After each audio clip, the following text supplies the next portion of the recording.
කී මගේ රූපය දිහා බලාගෙන ඉති මට මේ හිතෙන්නේ මම දැන් වයසයි කියලා. ඇත්තම කිව්ව මම දැන් ඇන්ටි කෙනෙක්. හිතේ හයිය තිබුණට කය ටිකක් මැලවිලා ගිහින් මගේ ජීවිතේ ලොකු හිස්තැනක් තියෙනවා. මම විවාහ වෙලා හිටියේ. ඒත් මීට අවුරුදු 10කට කලින් මගේ මහත්තයා වෙන කෙහණු කෙනෙක් එක්ක ගියා. එදා ඉඳන් මේ ලොකු ගෙදර මම තනියම. බිත්ති හතරට කොටු වෙලා රැයට තනියම ඇඳේ කුලි වෙලා අඬපු දවස් අනන්තයි. දරුවෙක්වත් හිටියේ නැති නිසා මගේ පාළුව මකන්න කවුරුත් හිටියේ නෑ. කාලේ ඔහොම ගලාගෙන යද්දි එක දවසක් මගේ පාසල් කාලේ ඉඳන් හිටපු හොඳම යාළුවෙක් වුණු සුනේත්‍රා මට කතා කළා. "හලෝ කාංචනා, කොහොමද බං?" සුනේත්‍රාගේ කටහඬින් මගේ හිතට ලොකු සතුටක් දැනුණා. "මම හොඳින් සුනේත්‍රා, ඔයාට කොහමද? ගොඩ කාලෙකින්. මට පොඩි උදව්වක් ඕන වෙලා බං කතා කරේ. මගේ පුතා මලිත් ඉන්නවනේ. එයාට ටවුන් එකේ කම්පියුටර් කෝස් එකක් සෙට් වුණා. අපේ ගෙදර ඉඳන් යන්න ගොඩාක් දුරයි. ඔයාලගේ ගෙදර ඉඳන් ළඟ නිසා පුළුවන් නම් සතියකට විතර පුතාව ඔයාලගේ ගෙදර නවත්ත ගන්න පුළුවන්ද?" මම දෙපාරක් හිතුවේ නෑ. මේ පාරු සහනක් වගේ තියෙන ගෙදරට කවුරු හරි එනවා කියන්නේ මට ලොකු සතුටක්. "අප්පා ඕක මොකක්ද බා? මම මේ තනියම ඉන්න එකේ ඕන තරම් ඉඩ තියෙනවා. එවන්න පුතා, මම බලා ගන්නම්." "Thank you Kanchana. මම හෙට උදේම පුතාව එක්කන් එන්නම්." පහවදා උදේ මම ගේ දොර අස්පස් කරලා කාමරයක් ලෑස්ති කළා. මම මලිත් පුතාව දැකලා තිබුණේ එයා පොඩි කාලේ. දැන් කොහොම ඇද්ද කියලා මට ලොකු කුතුහලයක් තිබුණා.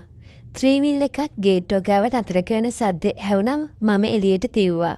සුනේත්‍රා ඉස්සර වෙලා බැස්සා. ඊට පස්සේ එයාගේ පිටිපස්සෙන් බැස්ස තරුණයා දැකලා මං ගල් ගැහුණා. මම හිතාගෙන හිටියේ පොඩි කොළු ගැටෙක් එයි කියලා. ඒත් එතන හිටියේ අඩි 6ක් විතර උස හොඳට වැඩුණු සිවුරක් තියෙන කඩවසන් තරුණයෙක්. එයාගේ අත්තර නහර ඉරිප්පිලා පේන්න තිබුණා. චින්ගියෙන් හදාගත්ත හොඳ ශක්තිමත් ඇඟක් එයාට තිබුණේ. මම පුදුම වෙලා එයා දිහා බලාගෙන හිටියා.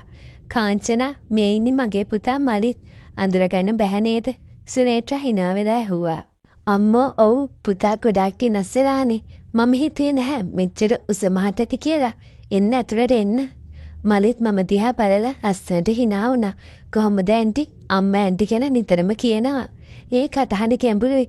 පිරිමි පෞරුෂයකින් පිරලා තිබුණා. මම ඕන්ව සාරේ වාඩි කරවලා තේ හදන්න ගියා. සුනේත්‍රා ටික වෙලාවක් කතා කර කර ඉඳලා යන්න ගියා. "පුතා, මේක තමයි කාමරේ. වොෂ්රූම් එක අර පැත්තේ තියෙන්නේ. මොනවා හරි ඕන වුණොත් මට කියන්න. මම කුස්සියේ ඉන්නේ." "හරි ඇන්ටි, තැන්ක් යූ."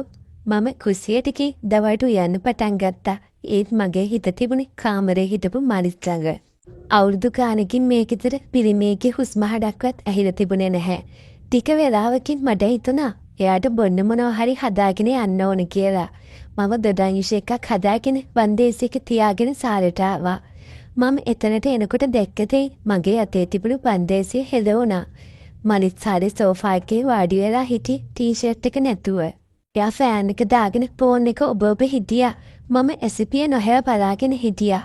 අවුරුදු ගානක් හිර කරගෙන හිටපු මැයිලා කියලා හිතපු මගේ හැඟීම් එකපාරටම ඇවිස්සෙන්න ගත්තා. මගේ හදවත වේගයෙන් ගැහෙන්න ගත්තා. මලිත් මම එනවා දැකලා ටිකක් කෙලින් වුණා. "Aunty, sorry. මම ෂර්ට් එක කෙලෙව්වා රස්නේ නිසා." කමක් නෑ පුතා. ගෙදරනේ. මම මේ බීම් එකක් ගෙනාවා." මම වෙවුල නැති බීම් එක යාට දික් කළා. එයා මගේ අතින් වීදුරුව ගන්නකොට එයාගේ ඇඟිලි මගේ අතේ කෑවුණා. මට කරන්ට් එකක් වැදුනා වගේ දැනුනේ. එයා එක හුස්මට බීම් එක බිව්වා. "හරිම රසයි ඇන්ටි. Thank you." එයා ආපහු වීදුරුව තැනකොට එයාගේ දාඩිය දාලා තිබුණු පපුව තියා මම ආසාවෙන් බැලුවා. "තව මොනවා හරි ඕනද පුතා?"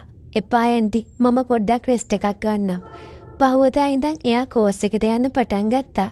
එයා හැමදාම උදේට නැගිටලා ව්‍යායාම් කරන පුරුද්දක් තිබුණා. අපේ ගෙදර පිටිපස්සේ පොඩි මිදුලක් තියෙනවා. එයා එතනට ගිහින් පුෂ් අප්ස් ගහනවා. එක්සර්සයිස් කරනවා. මම කුස්සියේ ජනේලෙන් හොරෙන් ඒ දිහා බලාගෙන ඉන්නවා. දාඩියෙන් තෙත බඩිත වෙලා මස් පිඩු තද වෙන විදිය දකිද්දි මට ඉන්න බැරි වෙනවා.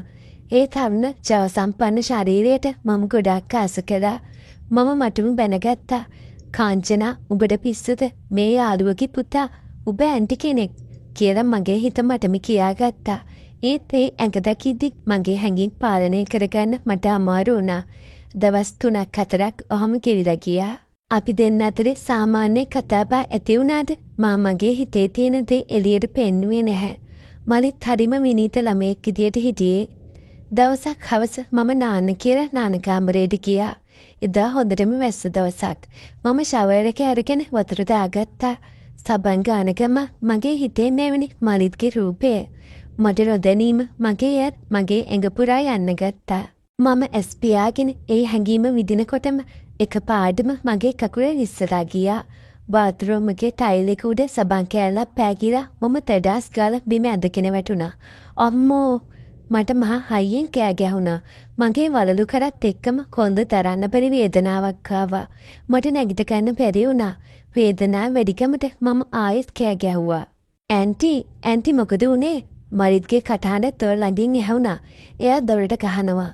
පුතේ මම ඉස්සලා වැටුණා. මට නැගිට ගන්න බෑ. මම අමාරුවෙන් කියාගත්තා. දොර අරින්න ඇන්ටි. මම එන්නද?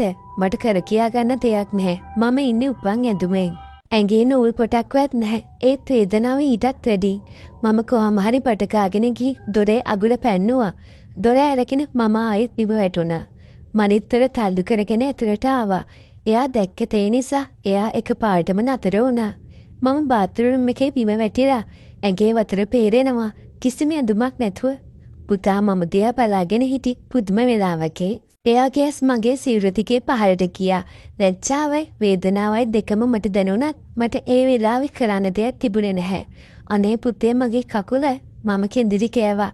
මනිත්ගේ සීයේ ආවා වගේ එයා ඉක්මනට මගේ ළඟට ආවා. අනේ සෝරි ඇන්ටි ඉන්න මම උස්සන්නම්. එයා පහත් වෙලා මාව එයාගේ අත් දෙකට මැදි කරගෙන උස්සලා ගත්තා. එයාගේ ශක්තිමත්ත් මගේ ඇඟේ කෑවෙද්දි මගේ වේදනාව පැත්තකට විසිරලා ගියා. එයාගේ ඇඟේ උණුසුම මට හොඳටම දැනුණා. මගේ පපුව එයාගේ පපුවේ වදිනකොට මගේ හදවත කැහෙන සද්ද එයාටත් ඇහෙන්නේ නැති. මනිත් මාව වඩාගෙන කාමරයට අරගෙන ගියා. එයා මාව ඇඳ උඩින් තිබ්බේ හරිම පරිස්සමට. ඇන්ටි ඉන්න මම රෙද්දක් දෙන්නම්. එයා ඉක්මනට අල්මාරියෙන් ටවල් එකක් අරගෙන මගේ ඇඟ වැහුවා. ඊට පස්සේ එයා මගේ කකුල දිහා බැලුවා. වලලු කර උලුක්කු වෙලා වගේ ඇන්ටි මම බාම් එකක් ගන්නම්. එයා බාම් එකක් අරගෙන මගේ ඇඳ ළඟින් වාඩි වුණා. මම ඇඳ විත්තමට හේත් වෙලා එයා දිහා බලාගෙන හිටියා.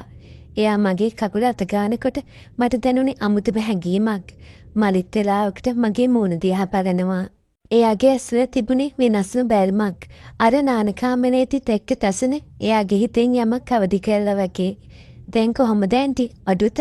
එයා මගේ ඇස් දිහා කෙලින්ම බලාගෙන ඇහුවා. ටිකක් අඩුයි පුතා. මගේ කටහඬ වෙවුලනවා. එයා තාමත් මගේ කකුල අත ගන්නවා. ටිකෙන් ටික එයාගේ අත කකුල දිගේ උඩට එන්න පටන් ගත්තා. මම එයාව නැවැත්තුවේ නැහැ. පුතාගේ උණුසුම එක්ක මගේ හැඟීම් ඇවිස්සලා තිබුණේ. පුතා මම හැමෙම මිනුවා. එයා මගේ දිහා බැලුවා. ඇයි ඇන්ටි? මම එයාගේ අතක් තදින් අල්ලගත්තා. මට තවත් මේ හැඟීම් හිර කරගෙන ඉන්න බෑ. මම තීරණය කළා. මගේ හිතේ තියෙන දේ කියන්න. ලැජ්ජාව පැත්තක තියලා මම ගැහණියක් විදියට කතා කළා.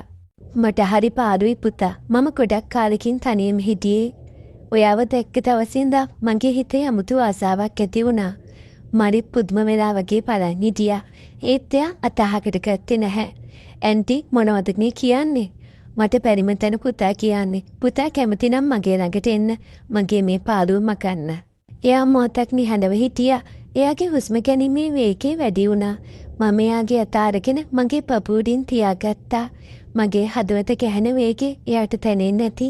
එයා මුලින්ම පුදුම වුණත් පස්සේ එයාගේ ඇස්වල තිබුණු ආශාව මම දැක්කා. තවුන පිරිමියෙක්ගේ ආශාව එතන තිබුණා. ඇන්ටි මාත් ඇන්ටිව දැක්ක වෙලාවෙ ඉඳන් හිතුවේ එයා වාක්‍ය සම්පූර්ණ කරේ නැහැ. ඊට පස්සේ එයා මගේ ළඟට ආවා. එයාගේ ශක්තිමත් ඈත් අතරේ මගේ සිරුර හිර වුණා. අවුරුදු ගාණක් හිර කරගෙන හිටිය හැඟීම මම ඒ වෙලාවෙන් නිදහස් කළා. මම එයාගේ පිට අත ගන්න ගම එයාට මාව පාර දුන්නා. අපි දෙන්න ඇයිරයි ගොඩාක් කියලා ආදරය කළා. මරිත් මට තැනෙන්න ඇරියා. මම තාමත් ලස්සන ආශාවන් තියෙන ගැහණියක් කියලා. එයාගේ තරුණ ජවයත් එක්ක මම ආයෙත් තරුණ වුණා වගේ දැනුණා. මගේ මුළු ජීවිතේම තිබුණු පාළුව හුදකලාව ඒ මොහොතේ නැති වෙලා ගියා. බහුවදා උදේ මම හැරෙනකොට මලිත් තාමත් මගේ ළඟ නිදාගෙන හිටියා. එයාගේ මූණ දිහා බලද්දි මට ලොකු සෙනෙහසක් වගේම සතුටක් දැනුණා. මේක වැරදි කියලා සමාජයේ කියයි. ඒත් මගේ හිතට දැනුණු සතුටට වඩා වෙන දෙයක් මට වටින්නේ නැහැ. පුතත් මාත් එක්ක ගොඩාක් සතුටු වුණා කියලා එයාගේ මූණෙන් පෙනුණා. මේ සති ඉවර වෙලා එයා යාවි. ඒත් මේ මතකේ මගේ හිතේ සදාකාලිකව තියේවි. මේ වගේ කතා කියවන්න කැමති අය අපේ සබ්ස්ක්‍රයිබ් කරගෙන යන්න. මේ කතාව ලස්සනයි නම් ලයික් එකක් කමෙන්ට් එකක් දාගෙන යන්න අමතක කරන්න එපා.